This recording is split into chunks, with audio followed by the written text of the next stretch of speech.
Hello friends, welcome to Jenny cooks. Friends, இன்றைக்கி idli batter recipe எப்படி செய்கிறதுன்னு பார்க்கலாங்க. இட்லி ரொம்ப சாஃப்டாக வரணுன்னா இட்லி பேட்டர் இந்த மாதிரி செஞ்சிங்கன்னா ரொம்ப சூப்பராக வருங்க. நல்லா பஞ்சு மாதிரி ரொம்ப சாஃப்டாக இருக்கும். கண்டிப்பாக நீங்களும் இதை ட்ரை பண்ணி பாருங்கள். இதை முறைப்படி ஸ்டெப் பை ஸ்டெப்பாக நான் சொல்லியிருக்கேன். இதே மாதிரி ஃபாலோ பண்ணிங்கன்னா உங்கள் வீட்டு இட்லி எப்போவுமே நல்லா பூ மாதிரி ரொம்ப சாஃப்டாக இருக்கும். இப்போ வாங்க வீடியோக்குள்ளே போகலாம். இந்த இட்லி பேட்டர் ரெசிபிக்கு நான் இட்லி அரிசி எடுத்துருக்குறேங்க. நார்மலாக கடையில் வாங்குகிற இட்லி அரிசி தான் நான் எடுத்திருக்கேன். இப்போ நான் எந்த அளவில் எடுக்கிறேனோ இதே அளவில் செஞ்சு பாருங்கள். இட்லி ரொம்ப சாஃப்டாக கிடைக்கும்.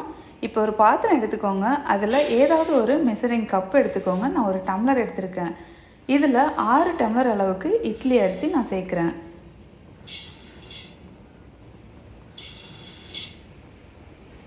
அதே டம்ளர்லேயே 1 டம்ளர் அளவுக்கு வெள்ளை உளுந்து சேர்த்துக்கோங்க.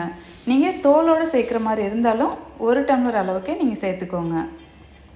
இப்போது 1 டீஸ்பூன் அளவுக்கு வெந்தயம் சேர்த்துக்கோங்க. வெந்தயம் கட்டாயம் சேருங்க.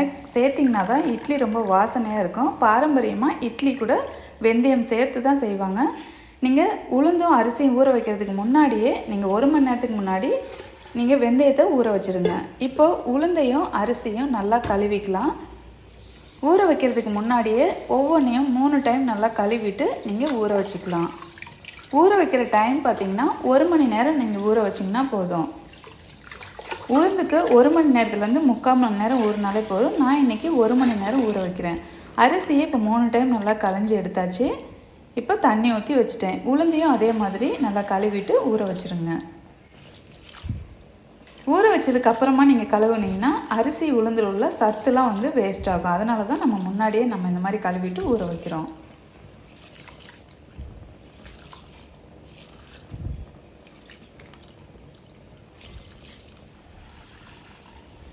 இப்போ உளுந்தையே நல்லா கழுவியாச்சு. இப்போ ஊற வச்சிடலாம். கரெக்டாக அரிசியும் உளுந்து 1 மணி நேரம் ஊறினா போதும். இப்போ 1 மணி நேரத்துக்கு அப்புறமா பாருங்கள், எல்லாம் நல்லா ஊறிடுச்சு. இப்போ நம்ம கிரைண்டரில் போட்டு அரைச்சிக்கலாம்.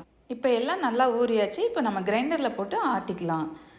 நம்ம உளுந்து ஆட்டுறதுக்கு முன்னாடியே வெந்தயம் சேர்த்து அரைச்சிக்கலாம். ஏன்னா வெந்தயம் அரைப்பட கொஞ்சம் லேட் ஆகும். இப்போ வெந்தயத்தை போட்டுட்டு நல்லா நைஸாக அரைச்சிக்கோங்க. இதுக்கப்புறமா நம்ம உளுந்து சேர்த்துக்கோங்க. உளுந்து சேர்த்து அரைக்கும்போது அதுக்கு தேவையான அளவு மட்டும் தண்ணி நீங்கள் சேர்த்துக்கோங்க. ரொம்ப அதிகமாக சேர்த்துற வேணாம். அப்பப்போ கொஞ்சம் கைகள் அள்ளி ஊற்றி நீங்கள் ஆட்டிக்கோங்க. உளுந்து நல்லா நைஸாக எப்படி அரைக்கிறதுனா, நம்ம அரைச்சதுக்கப்புறமா நம்ம கை வச்சு பார்த்தோம்னா நம்ம கையில் ஒட்டாமல் நல்லா பஞ்சு மாதிரி இருக்கும். அந்த மாதிரி அரைச்சி எடுத்துக்கோங்க. பாருங்கள், இது போல் நல்லா அரைச்சி எடுத்தாச்சு. இப்போ நம்ம அள்ளி வச்சிடலாம். ரொம்ப தண்ணி சேர்க்காதீங்க. இந்த பதத்தில் உளுந்து மாவை ஆட்டிக்கோங்க. இப்போ உளுந்து மாவை அள்ளி வச்சாச்சு. இப்போ அரிசி ஆட்டிக்கலாம். இப்போ அரிசியும் போட்டாச்சு. இதுக்கு தேவையான அளவு கொஞ்சமாக தண்ணி சேர்த்துட்டு நம்ம அரைச்சிக்கலாம். அரிசி ஆட்டும் போதே இது கூட கொஞ்சம் கல்லுப்பு சேர்த்துட்டு நம்ம அரைச்சிக்கோங்க. இதுக்கு தேவையான அளவு கல்லுப்பு சேர்த்துக்கோங்க. அரிசி ரொம்ப நைஸாகவும் அரைக்கக்கூடாது, குருணையாகவும் அரைக்கக்கூடாதுங்க. கையில் எடுத்து பார்த்தீங்கன்னா இப்படி நசுக்கி பார்க்கும்போது லைட்டாக நைஸாகவும் இருக்கணும், கொஞ்சம் லைட்டாக குருணையாக இருக்கணும். இது போல் தான் இட்லி பேட்டர் ரெசிபி நம்ம தயார் பண்ணணும். இந்த மாதிரி நம்ம செய்யும்போது தான் நமக்கு சாஃப்டான இட்லி கிடைக்கும். இப்போ மாவை அள்ளி வச்சாச்சு. இப்போ ஏற்கனவே நம்ம கல்லுப்பு சேர்த்துட்டோம். உங்கள் கைகளை வச்சுட்டு நல்லா கலந்து விடுங்க. அடியில் இருக்கிற மாவு மேலே வர மாதிரி எல்லா பக்கமும் கலந்து விட்டுருங்க. கரண்டி வச்சு கலக்க வேண்டாம், கைகளை வச்சு கலந்து விடுங்க. கைகளில் உள்ள பாக்டீரியா மாவில் கலக்கும்போது தான் அந்த மாவு சீக்கிரமாக புளிக்கும். இட்லியும் இன்னும் கொஞ்சம் சாஃப்டாக கிடைக்கும். இப்போ நல்லா கலந்தாச்சு. இதை நம்ம புளிக்க விட்டுடலாம். இது டைமிங்லாம் புளிக்கிறதுக்கு சொல்ல முடியாதுங்க. கிளைமேட்டை பொறுத்து புளிக்கும். உங்கள் ஏரியா சூடாக இருந்ததுன்னா சீக்கிரம் புளிச்சிடும். சில்லாக இருந்ததுன்னா புளிக்கிறதுக்கு ஒரு 12 மணி நேரம் கிட்ட ஆகும். இப்போ அடுத்த நாள் காலையில் மாவு நல்லா உப்பி வந்திருக்கு. இந்த உப்பின மாவு ரொம்ப அதிகமாக கலக்காமல் ஓரளவுக்கு எல்லா பக்கமும் கலந்து விட்டுருங்க. இப்போ நம்ம இட்லி தட்டில் இட்லி ஊற்றிக்கலாம். நான் இன்றைக்கி துணி போட்டு இட்லி ஊற்றுறேன். நீங்கள் இட்லி குக்கர்லேயும் வச்சுக்கலாம். இப்போ தண்ணி நல்லா கொதிச்சதுக்கு அப்புறமா நீங்கள் இட்லி தட்டை எடுத்து உள்ளே வச்சுருங்க. கரெக்டாக 15 நிமிஷம் மீடியம் ஃப்ளேமில் வேக வச்சிங்கன்னா சூப்பரான சாஃப்டான இட்லி ரெடி ஆயிரும்.